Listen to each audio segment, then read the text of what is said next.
cider press is here.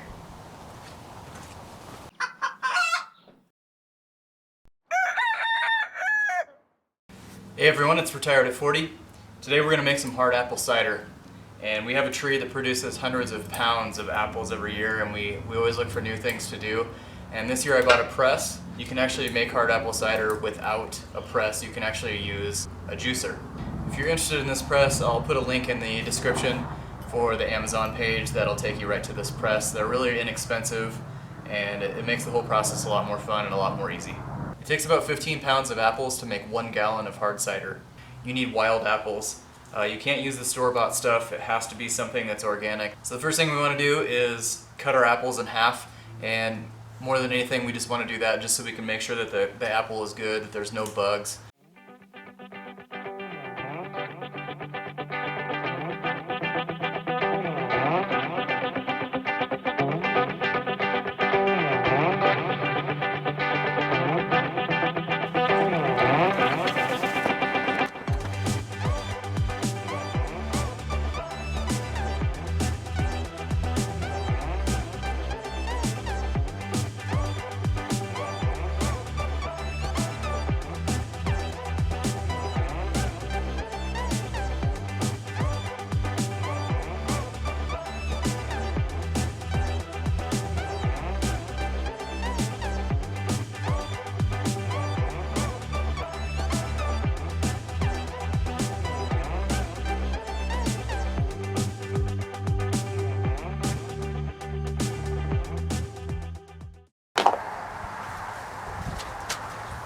If you're just trying to make apple cider, you're done at this point. Just put a cap on it and this is ready to go. You can actually store it and it doesn't even need to be refrigerated. If you're after hard apple cider, then we're going to add just a little bit of sugar depending on how sweet the apple cider is. There's no real magic number as far as how much sugar to add.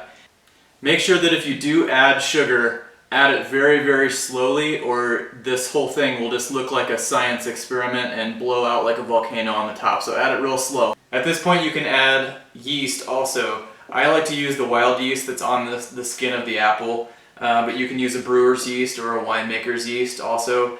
And when you add the sugar, or the sugar that's in the apple cider, that actually is the food for the yeast, and that's what creates the alcohol in the apple cider. Now you might be wondering what these balloons are on top of mine.